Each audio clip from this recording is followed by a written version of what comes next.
Okay, this one is for the filmmakers. There's a new grant in town that's looking to help local storytellers and highlight stories from Central Texas.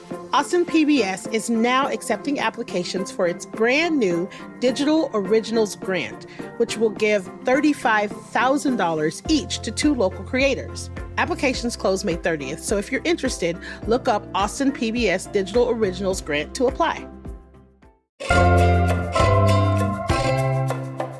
Federal funding cuts have hit more than a dozen local art organizations, potentially limiting Austinites' access to art. So today on CityCast Austin, we're talking to a local artist about the art opportunities that still exist and how to tap into the local art scene, starting with the Affordable Art Fair this weekend.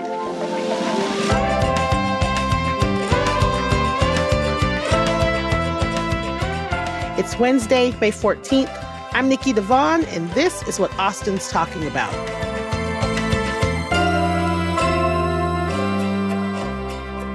Hello, I am here today with Corey Teague, Austin artist and director of the Austin Affordable Art Fair. Hi, Corey. Hi, thanks for having me. Thank you for being here. This is going to be exciting. So it's a tough time economically for a lot of people. And so I want to just start by asking, why should we be spending money on art right now?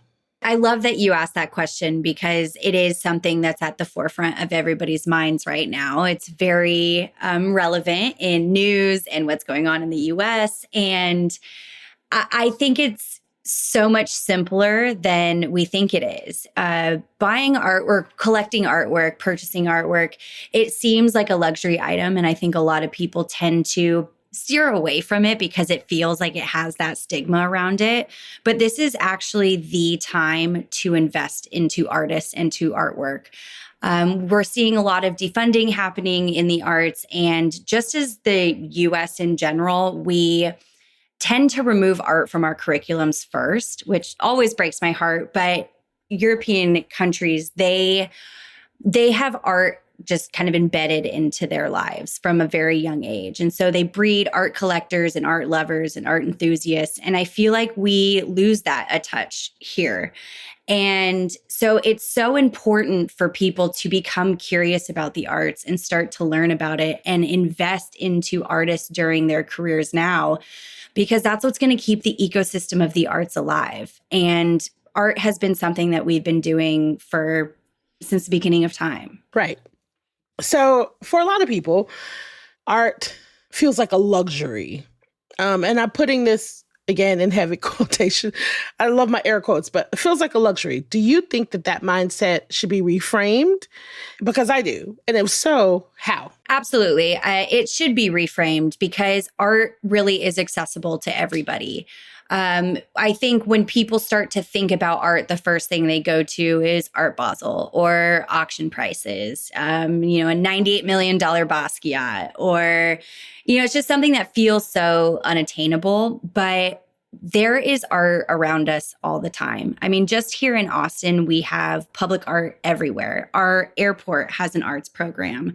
We have murals. I mean, we have the mural on the line of Shepard Fairey and Sandra Chevier, which is a huge, beautiful, kind of iconic street mural that we have just kind of at our fingertips. So there's art really that's accessible to everybody every day, but it doesn't need to be something that you invest tens of thousands of dollars into. You can fall in love with somebody's talent that's at the beginning of their career or mid-career and spend anywhere between $50,000 to $10,000 on something that you love. And by doing that, you also are investing into that artist. So then maybe one day they are in those auction houses and in those big museums. But if we don't invest into that, then we'll never see that. And I'll go so far as to say, honestly, there are a lot of markets in the city too, where artists are starting out. And sometimes they're just prints, but it's something. I mean, you're like, if you go to a market and you get an artist that's just starting, and and some of them do have just like, this is the only one I have, it's $50, or this is the only one I have, it's $25. In those situations, I'm like, take my money. You can definitely start with a print. And a lot of artists like to do that because it's an inexpensive way to get out to the masses. Yes. Originals take a lot of time to create. And I myself, even as an artist, one of my favorite pieces I created a print for and ended up doing a print giveaway just to get Instagram followers and get my name out there and get people to see what my brand is. So I mean, start with prints. It's totally fine to start there. Yeah. And along these lines, buying art can be intimidating, right? Yes. Like I talk about this a lot. A long time ago, a friend of mine, there's a guy named Graham in the city that makes really interesting art. I mean, this is such a long time ago. And I had seen a bunch of his stuff and I was like, oh yeah, that stuff is cool, but it wasn't really my style. And then I saw this one painting that he did on canvas. And I was like, oh my God, I love it so much. And I started feeling, I was just like, oh, this needs to be mine. How can I make this mine? And I went to him, and at the time he gave me like a really reasonable price for me at the time. It was like $300. I just didn't have it then. So a friend of mine went and bought it for me and was like, when you're looking at art and something has that kind of response, it gives you that kind of response, you should get it. You can't leave it there 100%. Because it's speaking to you. So that's from that point on, that's how I've approached buying art. Yeah. But like that might not work for everybody. So what are some tips that you have about buying art? Yeah. So there's different levels to this. There's different levels of collecting. There's different levels of style. There's different levels of preference, budget. There's so many different ways to go about this. The first and foremost, with what you said, falling in love with a piece is ultimately, I think, kind of the top tier. Yeah. If you love something and it evokes an emotion for you, and it's something that can represent you as a person on your walls every day, it's now an emotional piece. But there's different layers to this. So if you want to go the investment route, you absolutely can. That's a kind of a different level here. And we have a really great gallery here in town, West Chelsea Contemporary, that focuses on those types of pieces.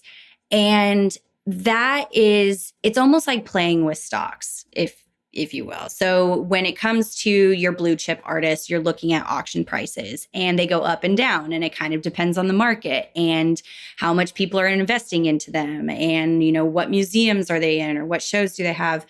And that will grow the value of the artist over time. And then you have a collection that's worth a certain amount. So it's kind of like how you want to measure, I guess, like the wealth of a painting. I measure it in emotion. They might measure it in auction prices. Right. So there's kind of those like two levels to it. But when starting your collection or even growing your collection, if it's something that you want to put onto your walls, the first and foremost, what you need to do is just get curious. It is intimidating, and it's something that we don't think to do a lot, again, because we don't learn to do it at a young age. Usually when you're an art collector, it's because your parents did it or somebody in your life did it, or you have an artist friend. So get curious, especially here in Austin.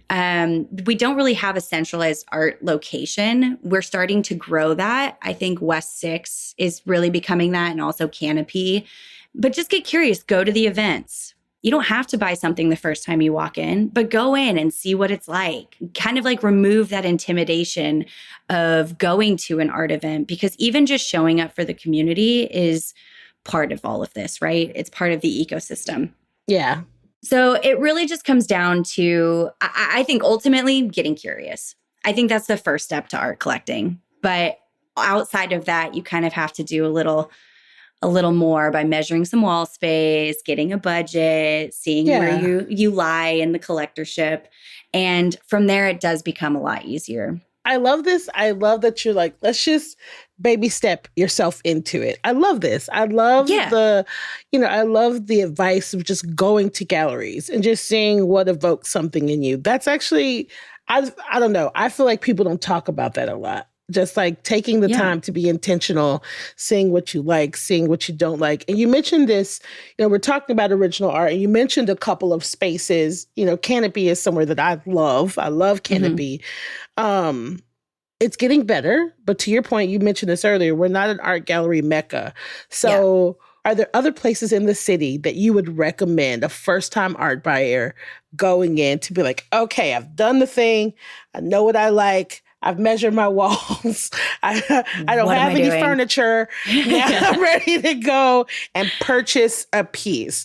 Do you have any other recommendations for that? We have a few locations where you can kind of like plop yourself down and walk around and go to some places. And I do think in the next 5 years that will evolve even more. And we're going to see just a more centralized location for artwork. If you go to West 6, you're focused kind of more on galleries and having the more brick and mortar where you have a gallerist and you have an owner of the gallery that's representing artists and kind of doing the professional side for the artists. And then you have Canopy and Good Dad, which focus on artist studios, so where people are creating. I love those spaces because a lot of times you get to see them in action. I think as new collectors or even seasoned collectors, when you get to see them working on what they're working on, it also helps kind of bridge that emotional gap, the emotional gap that you have with artwork. And so I do love going to Canopy and Good Dad just to really understand what's going on. How are they creating this? How long does it take? Get to meet the artist, see where they're from or who they might know in Austin or when they created this and what was going on in their lives. But I think it's really important to work with galleries. These galleries are the professional side, and I come from both. I've been an art consultant. I've been a curator. I've been an artist. I've been every single little facet, art fair director. I've kind of seen it all in the art world. And as an artist, it's really difficult to sell your artwork sometimes. And they are kind of like babies that you create and then you just send them off into the world. And that's something that you have to learn to let go of. Mm-hmm. And galleries kind of handhold artists through that. So there's kind of the two sides where go and visit the artist and you can buy from the artist, but also buy from the galleries because that's what's going to grow the art scene here in Austin. Go plop yourself down at Clark's on West 6, have some oysters, maybe have a few martinis. That can also help you buy some artwork. And everything on that street is walkable. And you have so many different styles of galleries. You go to West Chelsea and you can look at some blue chip artists and some street art. Laura Reynolds has some gorgeous, beautiful, kind of at the height of their career artists. Wally Workman, it has artists from around the nation and globe, but does focus on local. And then we have Dimmick Contemporary, which is like very clean, very crisp. They just moved here from Houston. They have a Houston gallery. They've been in Austin now a few years and just have a beautiful team in a really cute spot in a little house. And so I think plopping yourself down on that street and going into those places and working with the gallerists. Something that's so different about Austin opposed to other cities is that our collectors here want to become your friend first. And I think there's a level of trust that goes into when you are working with somebody on your artwork. And so go in there and there might be somebody, a gallerist that you just fall in love with that like knows what you're talking about and knows the style that you're looking for. And then they can help you through the collecting process.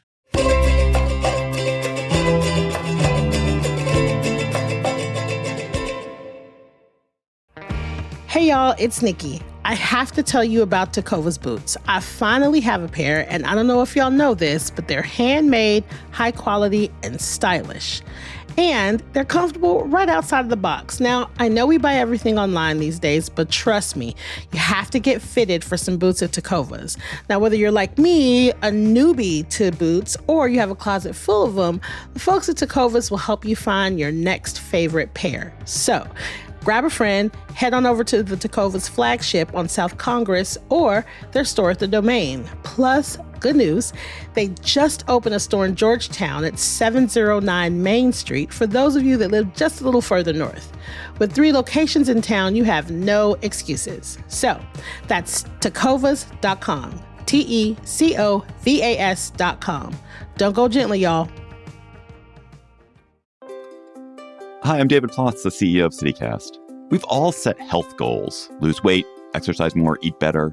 But without a plan, those goals often fade. That may have happened to you. It has definitely happened to me. And that's where Prolon comes in. Prolon's 5-day fasting mimicking diet gives you a science-backed, structured approach to stay on track and see real results. And now Prolon is upping their game with the new Next-Gen 5-day program, delivering the same science-backed benefits in a cleaner, more convenient, and more flavorful format. Prolon is a plant-based nutrition program featuring soups, snacks, and beverages designed to nourish the body while keeping it in a fasting state, triggering cellular rejuvenation and renewal. Next-Gen builds on the original Prolon with 100% organic soups and teas, a richer taste, and ready-to-eat meals. Developed over decades at USC's Longevity Institute and backed by top U.S. medical centers, Prolon has been shown to support biological age reduction, metabolic health, skin appearance, fat loss, and energy. I've been doing the 5-day program, and I feel so much better. I really enjoy the tasty energy bars, the snacks and soups, and the fact that I can enjoy meals, even though the calorie count is super low. The flavors and textures are excellent. An olive oil snack here, broccoli and quinoa soup there, hibiscus tea, a yummy nut bar. It's got the benefits of a 5-day fast, but doesn't have the challenge of doing it with pure liquids. It's a system reset. And also, I know this sounds funny, but it's not. The packaging and directions are fantastic, clear, and well organized and thoughtful. For a limited time, you can be first in line to experience the new Next-Gen at special savings. Prolon is offering CityCast listeners 15% off site-wide, plus a $40 bonus gift when you subscribe to their 5-day program. Just visit prolonlife.com/city. That's PROLONLIFE.com/city to claim your 15% discount and your bonus gift. prolonlife.com/city. This episode of CityCast is sponsored by Babbel. Learning a new language opens the door to new friends, new cultures, maybe even a whole new life. So why not start the journey today with Babbel? You can start speaking a new language with confidence thanks to Babbel's conversation-based technique. It quickly teaches you useful words and phrases about the things you actually talk about in the real world. There are more than a dozen languages available for you to learn at your own pace, with material tailored to your individual proficiency level, interests, and time availability. I'm David Plotz, CEO of CityCast, and I've been learning Spanish with Babbel and brushing up a teeny bit on my French. But there's also Turkish, Swedish, Dutch, German, many more languages. Babbel's tips and tools for learning a new language are approachable and accessible. It's like having a private tutor in your pocket. I particularly love Babbel's guided conversations, which let me practice real-world conversations. What to say at the doctor's office, how to leave a party, using speech recognition to make sure I'm getting the pronunciation right. Babbel's mobile app and website have real-time feedback, progress trackers, and clear visualizations. They're helping me improve my Spanish in only 10 minutes a day. So get talking with Babbel.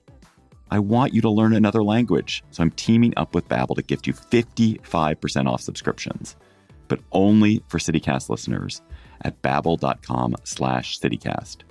Get up to 55% off at babbel.com/citycast. Spelled BABBEL.com/citycast. Babbel.com/citycast. Rules and restrictions may apply. So I read that your first art show in Austin was at Cherry Cola Dog, where artists could pay $10 to participate in these warehouse parties on the east side. What is, which I just love. I'm super into it. I do too. I miss it. I love it. Yeah. What's Austin's artist community like now? The artist community, it's evolved so much. I mean, even just from moving here 9 years ago and showing at Cherry Cola Dog. And I think most artists that have been here for that long, like, have at one point done it. And it was just such a fun, like, perfect Austin thing to do, like, keep Austin weird. It was just such a community. And now having an international art fair I mean, we've just come so far in 9 years, and we're really just putting ourselves on the map of being a place where you can be an artist, purchase artwork, have a career here. Because I think for a long time that was difficult for artists to live here and create, because we all want to be here. We love Austin. We don't want to leave, but we didn't really have the art scene to back it. So then, just like we were talking about with the professionalism, like then you're having to go outside of your comfort zone and try to get into galleries and other places. And so we've had these galleries pop up that really foster the local community. And I think that Austin as a whole is very community-based. We all want to work together. We love our Austinites. We love our homegrown things. So I think we've gone from being kind of a more focused artist community to now being an art-focused ecosystem.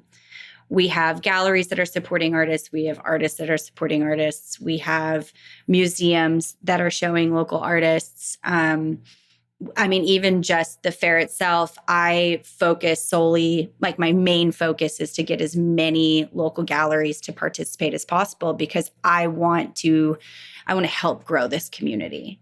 I want to help them get collectors and I want to help show their artists. So I think it's grown from kind of being a little silo of an artist community to so much more than that, and being every facet of the industry working together for us all to grow. And how do you think, I won't say the dreaded AI, but I will say, how do you think social media has played into that, the way we've grown, but also how we connect and discover new art? Because, I feel like for me personally, it's kind of a double-edged sword. You know what I mean? I think that there's always this worry about what's, and I'm putting again in heavy quotation marks, real and what's not. How is social media playing a part in our scene? Oh, yeah. So double-edged sword is the perfect way to say that. Social media, I think, was such a wonderful tool for artists. And I think it still is a wonderful tool for artists. I believe that the art world right now is really focused on marketing. I think that success is driven by marketing right now. And it is. Yeah, it's like, I kind of hate to say it, but that's just where it's at. I'll bring up the banana, which is one of my favorite things to bring up, my favorite topic. If you think about it, that piece was so significant because of the marketing that it got. And because of the social media exposure and the wow factor that it gave. And it just like hit a chord with social media and with kind of just like how crazy it felt. And now it sold for $6.2 million. So it's crazy. It's just crazy that like something so quick and easy can get you there. Yeah. So before you finish the next thought, so people that are listening know what you're talking about. Can you tell us a little bit about the banana piece? Yes. So at Basel a few years ago, his name, Mauricio Catalan, I believe. The piece is called The Comedian. And it was a banana duct taped to a wall. And it was this play on how, what is art? And I think that's a question that people have been asking since the beginning of time. Like, what is art? And in contemporary art right now, it's such a big question because anything can really be art now. And what I love so much about this piece is, yes, it strikes that question and it gets people asking questions, but ultimately it caused such a wave in the art world that everybody now talks about the banana. And it's such a marketing tool. Now there's bananas everywhere. And I went to Basel this year and bought a bucket hat with a banana on it. And this piece became such a phenomenon that then it sold at auction for with crypto for $6.2 million. So then it was this other kind of evolution of that we're buying art with crypto now. And the gentleman that bought it, he actually consumed the banana as part of the performance piece. Yeah. So it's like this whole. What? He paid $6 million in crypto so that he could eat the banana. So he could eat the banana, but it's a real banana. So it was going to go bad anyways. That's kind of like that. Wow. Yeah, there's so much to that, right? There's so much to that. Yeah. There's so much to that. But it just takes that. It just takes social media. It just takes some moment or some person to really get you there. So in that sense, to kind of rope it back in, that is how social media is such a powerful tool for artists and for galleries and for exposure. Again, it is a full-time job. So that's the tough part of it. But with AI, I think there's just a fine line that we have to walk with it. I don't want to rule out AI as an art form because there are artists out there that are brilliant, that are creating AI art and doing it in a way that still speaks to the craft of art and the intellect of art. And when I have conversations around those types of pieces, Unchained Art on the East Side on E. Cesar Chavez, she had a wonderful exhibit that showed artists, like AI artists that were doing just that, like where you could have the conversation. And by the end of the conversation, I was like, oh, this is a collector's piece. And they're working to give you pieces that are originals, in air quotes, originals in their own kind of new form. So like the banana, we can't ignore the banana because it's now going to be in art history books for the rest of time. And that's what I love about it so much. It's like, we can't run away from the banana. I don't care if you hate it or love it. It's going to be in history books forever. Same with AI art. I mean, we did this with Impressionism. They rejected Impressionism, and now it's the most known besides pop art movement in art. Right. And if we ignore AI, it's going to bulldoze us. So I do think that it's something that we need to pay attention to in the art world and grow our knowledge on and appreciate it. But when you have just anybody creating anything and like mass producing, that's when it starts to kind of get muddy and you don't know the authentication of it. But I do believe that the artists that are really working with AI are trying to prove the authentication level of it. And you'll be able to tell if you're collecting in that genre of art, you'll be able to tell pretty easily what's real and what's not. So, okay, curious. If Austin had a banana, what would it be? What do you think it would be? So I've been thinking about this. I don't know if we have a banana, but I don't mean that in a bad way. I just don't think we have a banana yet. Okay. I like the yet. I don't think we have a banana yet, but I don't even know if it needs to be the banana because that to me just feels like its own. It's done. It's done. I think if we're looking at it as an artist who shakes things up, I absolutely believe that somebody here in Austin has the talent and ability to do that. I think if we're looking at museum grade artists, same. There we have them here. I mean, even just when you think about, and this is kind of like a tangent on that, but just look at how much of Hollywood is moving to Austin. Like there is a charm and there is a love for this place and there is creativity everywhere we go. And we have some brilliant people and companies and artists and musicians and actors that have come from Austin. So I do believe that we will have our air quote banana, but I don't want to put anything on that yet because I don't think it's there yet. I like it. It makes sense though. Also, it makes sense. I have a couple of nosy questions for you. Yeah. Oh, I love that. So I want to know, who are some of your favorite artists in Austin right now? Okay, so I have to be a little biased. That's fine with me. I have to say they're my favorite artists. So with the Affordable Art Fair, every year we have a campaign image, and there are 18 different fairs across the globe. And so every year it's a woman or a man holding a piece of an artwork, and that is the campaign for the entire year. And Austin was able to create their own from the beginning to the end, down to the styling and what it looked like, what the nail polish looked like on the hands. Oh. And so it was such a fun process for me. And it was a no-brainer. I was going to use Bishan Cox. He is a local artist who you kind of can't run away from him. He's in every single gallery ever to exist, it feels like. He has galleries in Fort Worth, in Lockhart, in Austin, in Houston. I mean, it's just like he's all over the place. But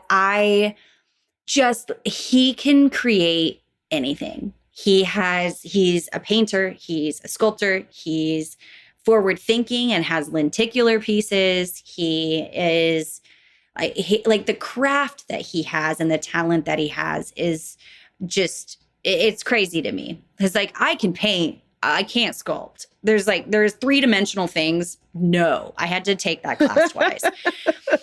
But he can do it all. And he learned those talents growing up in Texas and growing up, on land and having to use his hands all the time. And so I've just really grown to appreciate his talent and his art and that he can really do anything. And also that he's just killing it. And for everybody that's listening, to make sure it's B, the letter B, yep. Shawn, Shawn, Cox. Yep, Cox. Okay. And he is having a show this May. Ooh. It's happening at Davis Gallery. He's having a solo show. And some of the pieces he's showing look like the campaign image and it has polka dots all over it. So it's hard to miss. So definitely go check him out. Yeah, he's awesome. And then an artist that is homegrown to Austin, I think he moved to New York, which good for him. He was, evolving as an artist. But Matthew Trujillo, I just have been so kind of full circle. When I showed at Cherry Cola Dog 100 years ago, it feels like, he was one of the artists there, and he ended up hanging one of my he hung my piece as they were curating it. And then later in life, we met, and I was like, it was kind of like that Spider-Man pointing moment. And he's like, "You're that chick," and I was like, "You're that guy." And we both have just kind of dabbled in following in each other's careers, but I have just been obsessed with everything he creates. It's a little bit street art focused, but it brings in kind of like editorial fashion. Yeah, this portraiture. Is beautiful too. I just looked him up. Oh my God. That's awesome. So we've already talked a little bit about the future of Austin's art scene. It's looking good. More people are coming. I'm curious for you, is there anything else that you want to mention about just Austin and art and its future, or anything else that I didn't ask you about that you want people to know? I think ultimately where we're headed and where I think people should start to get more behind is we are really on the map with other cities in not just the art world, but just in general. I mean, after COVID, everybody moved here. We've had all these different waves of people moving to this city and seeing what we've all seen for a really long time. And it's becoming a place where you can have it all. You don't need to travel to collect art anymore. It's right here. And people can come to us to buy things. And we're becoming a destination for people. And you can get all of your furniture here. You can get your home built here exactly how you want it. You can get your artwork here. You can swim in the water all year. You can be warm and solar panel ran. You can do anything you want here, and we have it at our fingertips. And so I think it's really important to pour into the community and the locals and the artists that we have, because we have such incredible talent here. Well, you can drive to Dallas if you want to go buy artwork, but do it here too. We have it. We have an international art fair. We have gorgeous galleries. We have amazing artists. So let's just keep working together as a community and keep putting us on the map for those things. Corey, thank you so much for being here. This has been great. I had a great time talking to you. Thank you for taking the time. Yes, thank you. Before we go, here's a midweek mood boost for you. I know Mother's Day is past, but I saw this and I had to share it. An Austin woman was given a very special gift when her daughter gave her a kidney. Michelle Kirkpatrick has IgA nephropathy, which is chronic kidney disease. She and her daughter Amanda underwent surgery at St. David's North Austin Medical Center recently after her condition worsened. In Austin, the kidney transplant wait time can be up to 10 years, so Amanda didn't hesitate to offer her mother one of hers when it was confirmed she was a good candidate. The procedure went well, and now Michelle has a second chance on life.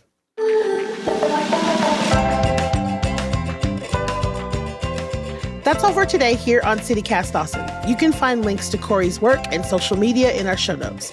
If you enjoyed the show, why not tell a friend, rate the show, leave us a review, and subscribe to our Hey Austin newsletter. We'll be back tomorrow morning with more news from around the city. Bye, y'all.